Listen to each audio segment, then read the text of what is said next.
Master minds commerce చదవాలనుకునే 10th inter విద్యార్థుల తొలి ఎంపిక. నమస్తే రమగారు. నమస్తే జయ. రమగారు, ఆషాఢ మాసంలోకి వచ్చేసాము. ఆషాఢ మాసం యొక్క విశిష్టత. సాధారణంగా ఆషాఢం అంటే ఆషాఢంలో అజ్జేయకూడదు, ఇజ్జేయకూడదు, ఇజ్జేయకూడదు బోల్డని ఉన్నాయి. దాంతోపాటు అత్త కోడళ్ళు గడప దాటకూడదు, కొత్తగా పెళ్ళైన భార్య భర్తలు ఒక చోట ఉండకూడదు, అవును, గోరింటాకు పెట్టుకోవాలి, గోరింటాకు పెట్టుకోవాలి, మునగాకు తప్పనిసరిగా తినాలి. అవునండి. ఆషాఢ ఆదివారాలు మునగాకు, ఓహో. అవిసి పువ్వులు కూడా తింటారు. అవిసి పువ్వుతోటి కూడా వంట చేసుకుంటారు. ఆహాహా. అవిసి నూనె వాడతారు ఓకే. బాగా. ఊళ్ళల్లో ఖచ్చితంగా ఆషాఢంలో మునగ తినాలి. ఓకే. ఓ ఇది తెలీదా నీకు? మునగాకు విషయం తెలియదండి. మేము ఆల్రెడీ అవిసి తింటారని నాకు తెలుసు, విన్నా. 2 ట్రిప్లు 3 ట్రిప్లు తినేసాం మేము ఆల్రెడీ. ఓ. మునగ బాగా తినాలి ఈ సీజన్ లో. సండే తినేస్తాను. ఆదివారాలు కనీసం అని చెప్తారు. ఏంటి రమ్మగారు చెప్తాం, విశిష్టత ఏంటి? అవన్నీ చాలా ఉన్నాయి వ్యవహారాలు. తప్పకుండా. ముందు అసలు విశిష్టత మాట్లాడుకుందాం. ఆషాఢము అంటే ఇదేం పెద్ద పవిత్ర మాసం కాదని ఒక భావన ఉంటుంది. శ్రావణం కోసం వెయిట్ చేస్తాం, మనకి పూజలు ఉన్నాయి కాబట్టి. అవునవును. నిజానికి మన పూజలకి ఆది ఆషాఢమే. ఆషాఢంలోనే తొలి ఏకాదశి వస్తుంది. అవునవును. అప్పటి తొలి ఏకాదశి అంటే తొలి ఏకాదశి, మొదటి ఏకాదశి అని చెప్తాం కానీ అంటే వర్షాకాలంలో వచ్చేదే మొదటి ఏకాదశి, వర్షాకాలానికి ముందు వచ్చేది. అవునవును. ఈ రోజున విష్ణుమూర్తి పడుకుంటారు. దీంతో పాటుగా సూర్యుడు కర్క సంక్రమణం అంటారు, కర్కాటక రాశిలోకి మారతాడు ఈ నెలలోనే. మారాక ఇప్పటిదాకా జనవరి మకర సంక్రాంతి నుంచి ఉన్న ఉత్తరాయణ పుణ్యకాలం దక్షిణాయనంలోకి మారుతుంది. ఓకే. అంటే ఇప్పుడు ఉత్తరాయణము దక్షిణాయనం అంటే అయనము అంటే నడక, ప్రయాణము. సూర్యుడు ఉత్తర దిగ్భాగం వైపు నడిచేది ఉత్తరాయణం, దక్షిణానికి నడిచేది దక్షిణాయనం. దక్షిణం వైపు ఏం నడిచి వెళ్ళిపోడు. మనకు అసలు సంవత్సరంలో సరిగా తూర్పును సూర్యుడు ఉదయిస్తాడు అని చెప్పుకుంటామా? ఏడాదిలో 2 సార్లే కరెక్ట్ తూర్పు కోణంలో, తూర్పులో ఉంటాడు సూర్యుడు. మిగిలిన రోజులన్నీ కూడా కొంతకాలమేమో ఇటు ఉత్తరం వైపుకి అంటే కొంచెం ఈశాన్యం వైపుకి ఒక చిన్న డ్రాప్ ఒక పక్కకి అట్లా వెళ్తాడు. తర్వాత ఇప్పుడు దక్షిణం వైపు, ఇది మన దక్షిణానికి అంటే ఇది ఆగ్నేయాని వైపుకి వాళ్తాడనమాట. ఈ నడక సమయంలో దేవతలగా నిద్రాకాలము అని చెప్తారు. ఇప్పుడు వచ్చేటువంటి తొలి ఏకాదశి నాడు విష్ణుమూర్తి నిద్రిస్తారని 4 నెలల పాటు ఆయన పడుకుంటారు. ఈ 4 నెలలు పడుకుంటే ఏమవుతుంది? సూర్యుడు వేడి తగ్గుతుంది. ప్రజలకి భూలోకంలో మానవులకి నిద్రా సమయాలు పెరుగుతాయి. రాత్రిళ్ళు పెద్దవయ్యి పగళ్ళు చిన్నవవుతాయి. అవునవును. సూర్యుడి వేడి తగ్గిపోతుంది. సమస్త జీవరాశులకి అనారోగ్యాలు వస్తాయి. అందుకని ఇప్పటి నుంచి ఇది ఉపాసనా కాలము అని చెప్తారు. ఇప్పుడు చూడు, ఈ నెల అట్లా తిరగంగానే మనకు తొలి ఏకాదశి ఉపవాసాలు ఉంటాం మనం. ఇక్కడి నుంచి మొదలుపెట్టి శ్రావణంలో ఏవో మంగళవారాలు శుక్రవారాలు పూజలు చేస్తాం, సగం ఉపవాసాలు.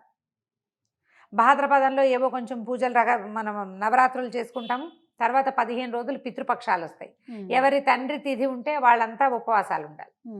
తర్వాత వచ్చే కార్తీకం ఫుల్ ఉపవాసాలే, ఫుల్ ఉపాసన కూడా. ఉపవాసము ఉపాసన కలిసి వస్తాయి. ఈ ఆషాఢంలో అది మొదలు పెడతాం. ఆషాఢ మాసంలో ఇప్పుడు మనకి తెలంగాణ ప్రాంతంలో ఏంటంటే అమ్మవారికి బోనాలు సమర్పిస్తారు. ఆషాఢ గురువారాలు మనకి రాయలసీమ వైపు కూడా అమ్మవారికి బోనం సమర్పించడము, అమ్మవారికి నైవేద్యాలు పెట్టడం. బోనం అని పేరు పెట్టరు, బోనం మన ప్రాంతపు పేరు. ఈ బోనం అంటే అదేదో ప్రత్యేకమైన పదం కాదు. భోజనము ప్రకృతి, బోనము వికృతి. తెలుగులో ప్రకృతి వికృతి చదువుకుంటామా? అవును, అంతే.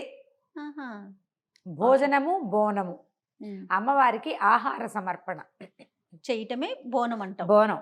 ఈ వ్యవహారంలో ఏంటంటే మనకి ఇప్పుడు సీజన్ మారిపోతుంది. వర్షాకాలం వస్తుంది కదా. ఇప్పుడు గ్రీష్మ ఋతువులో ఉన్నాం. ఏమిటి? జ్యేష్ఠ ఆషాఢాలు గ్రీష్మం, శ్రావణ భాద్రపదాలు వర్ష ఋతువు. ఈ శ్రావణ భాద్రపదాలకి ముందు వచ్చేటువంటి ఈ సీజన్లో ముందు ఇప్పటికే మనకి మాన్సూన్స్ వచ్చేస్తాయి. తీవ్ర వర్షాకాలం కాకుండానే తొలకరి జల్లులు, అక్కడక్కడ ముసుర్లు, సడన్గా ఎండ నుంచి ఒకేసారి విముక్తి లభించిందని మనం ఏం చేస్తాం? ఉత్సాహంగా వానలో పరిగెడతాం. తడిసినా పెద్ద పాటి చెయ్యదు. ఆ తడుపు అనారోగ్యాలకి దారితీస్తుంది.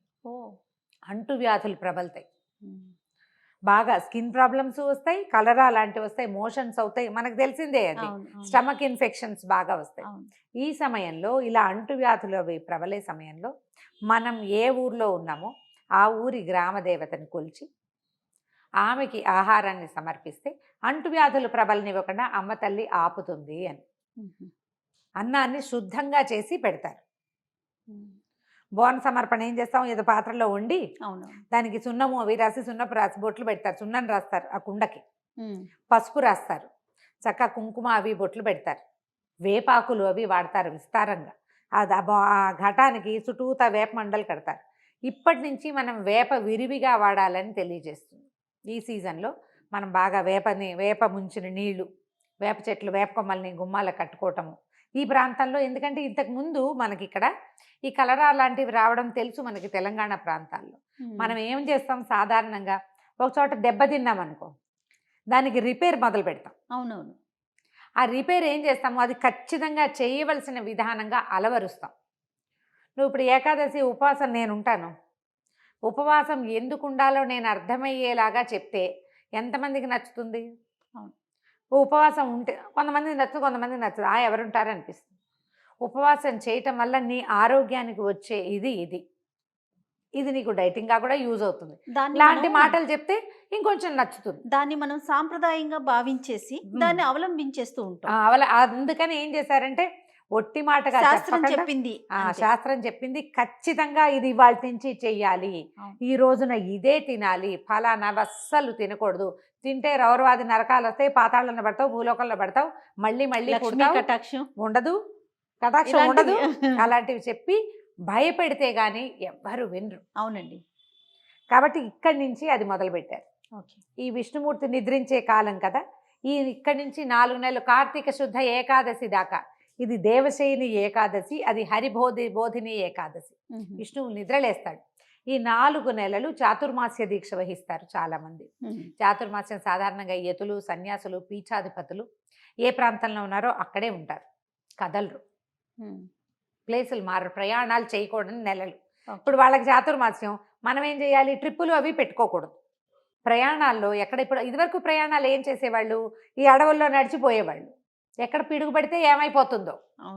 పిడుగులు ఉరుములు పిడుగుల కాలం కదా, చలికాలం, చలికాలం అనకూడదు దీన్ని, వర్షాకాలం, ఎక్కువ ఇబ్బందులు వస్తాయి. అందుకని ప్రయాణాలును ఈ 4 నెలలు నెలకొక్కొక్కటి చొప్పున మానేయాలి. ఆకుకూరలు 1 నెల మానేస్తారు, పాలు పెరుగు అస్సలు లేకుండా 1 నెల, పప్పులు అస్సలు తినరు, శనగపప్పు, పెసరపప్పు, ఏ పప్పు ఉండదు.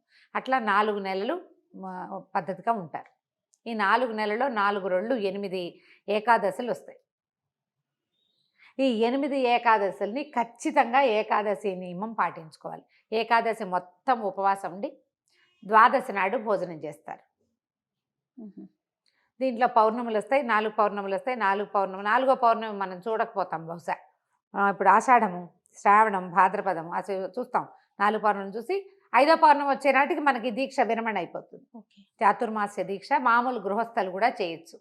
సాధారణంగా ఏం చెప్తారంటే సంతానం పెద్దవాళ్ళు అయిన గృహస్థులు కూడా చాతుర్మాస్య దీక్ష తీసుకోవచ్చు అంటారు. అంటే కనీ పెంచే వయసులో తీసుకోరు చాతుర్మాస్యాలు.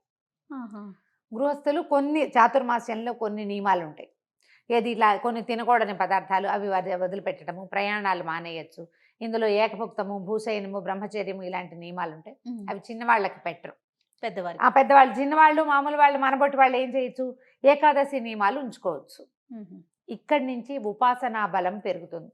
దేవతల నిద్రాకాలం కాబట్టి ఇప్పుడు మనం ఉపాసించటము, అనేక రకాల పూజలు, ఎప్పుడు జపం, ధ్యానం చేసుకోవటము, తర్పణాదులు, దానాలు చేసుకోవటము, తర్పణాలు చేయటము, ఇవన్నీ చేసుకుంటూ ఈ 6 నెలల కాలాన్ని గడిపితే మళ్ళీ మనకి మకర సంక్రమణానికి దేవతలంతా నిద్రలేస్తారు. మన హరిబోధిని ఏకాదశి ఎప్పుడు వస్తుంది, కార్తీకంలో వస్తుంది.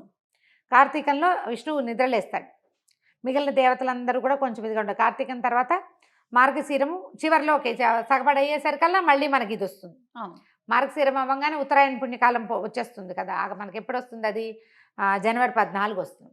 జూలై 16 నుంచి జనవరి 14 దాకా దక్షిణాయనము. ఈ దక్షిణాయనంలో కొన్ని చెయ్యరు, సాధారణంగా ఉపనయనాలు చేయరు, పెళ్ళిళ్ళు అవి చేసుకుంటాం, పెళ్ళిళ్ళు చేసుకుంటాం. దక్షిణాయనంలో యజ్ఞాలు చేయరు, అంటే గృహస్థులు చేయకూడదు. అంటే దేవతలు నిద్రావస్థలో ఉంటారు అనే కారణం అంటారా? అంతేనా? అంతే, దేవతలు నిద్రావస్థలో ఉంటారని చేయకూడదు అంటారు. అంటే ఇది ఇప్పుడు శాస్త్రం చెప్తుంది ఇట్లా, ఈ సమయం దీనికి కాదు. ఈ 6 నెలలు ఏంటంటే మనకి మనం బలపరుచుకోవాలన్నమాట. నువ్వు జపం చెయ్యి, నువ్వు తర్పణాలు విడువు, నువ్వు ఉపవాసం చెయ్యి, ఇలాంటి నియమాలు చెప్తారు. సాధారణంగా ఈ దక్షిణాయనంలో ఉపనయనాలు మాత్రం చేయరు, పొడుగు చేస్తారు కదా, అవునవును. థ్రెడ్ సెరమనీస్ అస్సలు ఉండవు, ముహూర్తాలు ఉత్తరాయణం వచ్చాకే ఉంటాయి. సో దానికి నాంది ఈ ఆషాఢ మాసం. ఆషాఢ గురువారాలు అమ్మవారి అర్చన చాలా విశేషమైన ఫలితాన్ని ఇస్తుంది. ఆషాఢ గురువారాలు, ఆషాఢ ఆదివారాలు దుర్గని అర్చిస్తారు. ఆషాఢ గురువారాలేమో లక్ష్మీదేవిని, ఆషాఢ ఆదివారాలేమో దుర్గాదేవిని అర్చిస్తారు. సమీపంలో ఉన్న ఏ అమ్మవారి దేవాలయానికి అయినా వెళ్ళి నమస్కారం చేసుకొని మన శక్తి అనుసారం మన పద్ధతి ప్రకారం ఈ ఊళ్ళల్లో బోనాలు సమర్పిస్తారు. మన ఊళ్ళల్లో అమ్మవారికి పసుపు కుంకుమ ఇస్తాం, కొన్ని చోట్ల ఒడిబియ్యం పోస్తారు. మన పద్ధతి ప్రకారం అమ్మవారికి అప్పచెప్పుకోవటమే. దీని వల్ల ఏంటంటే మనకి గ్రామాల పరిసరాలు అవన్నీ కూడా శుభ్రపడతాయని, వేపాకులు అవి కలిపిన నీళ్లు, వేపాకులు ముంచి ఆ నీళ్లు వాకిళ్ళల్లో చల్లుకోవటం, వేపాకులు కట్టుకోవటం అలాంటివి చేస్తే ఇబ్బందులు తొలుగుతాయి అని చెప్తారు. బ్రీఫ్గా ఇది గోరింటాకు పెట్టుకోవాలి ఆషాఢంలో, మునగాకు తినాలి, లేదా అవిసె పువ్వులు అవి తినాలి. ఈ లెక్క పెట్టుకోవటం, ఈ నెల గడిపేయటం. మధ్యలో వచ్చే తొలి ఏకాదశి, గురు పౌర్ణమి వాటికి మళ్ళీ విడిగా చెప్తాం. తప్పకుండా అయితే 4 నియమాలు పాటించాలన్నారు. కొన్ని ఆకుకూరలు వదిలేయాలి, కొన్ని పప్పు ధాన్యాలు, అలాగే ప్రయాణాలు అవి చెప్పారు కదా. అవి ఏ మాసాల్లో అది ఏమన్నా చెప్తారా? ఇంకొక టాపిక్ లో చేద్దామా? మళ్ళీ చెప్తాం. అయినా ఇదేంటంటే చాతుర్మాస దీక్ష అందరూ చేసేది కాదు, అందరికి అవసరం లేదు. ఇప్పుడు ఇవి ఎలా ఉన్నాయంటే జయ, ఇక్కడ ఒక మాట చెప్పాలి జయ, చెప్పండి. ఇలా ఏదైనా ర్యాండమ్ గా చెప్పామనుకో చాలా మంది అదేదో వాళ్ళ మీదకే తీసేసుకుంటారు. ఆ ఇంట్లో ఉన్న వాళ్ళంతా ఇబ్బంది పడి వీళ్ళు ఎందుకు చెప్తారు ఇలాంటివి అంటారు. ఇవి కాంప్లికేటెడ్ చేసేసుకుంటారు కదా. మనకెందుకు చాతుర్మాస్యం? మనకు అవసరం లేని విషయం అంటే అవసరం లేదు. చాతుర్మాస్య దీక్ష ఉన్నవాడికి మనం చెప్పక్కర్లా, ర్యాండమ్ గా ఇది విషయం. దీక్ష తీసుకున్న వాళ్ళకి మాత్రమే ఈ విషయాలు, నార్మల్ పీపుల్ కి అక్కర్లేదు. కాదు, అయితే నార్మల్ పీపుల్ చేయగలిగేవి ఏంటంటే ఉపవాసము, మునగాకులు అవి తినడము, ఈ ఆషాఢంలో గోరింటాకు పెట్టుకోవటము, ఏదైనా ఒక దేవాలయానికి వెళ్ళటం. ఇక్కడి నుంచి వచ్చే ఈ 4 నెలల్లో వచ్చేటువంటి 4 రోజులు 8 ఏకాదశులైనా నియమంగా ఉండటము, ఇది మనం చేయగలుగుతాం. తప్పకుండా వాటిని ఇంకొక టాపిక్ కింద తీసుకుందాం. రైట్ అండి, నమస్తే. నమస్తే.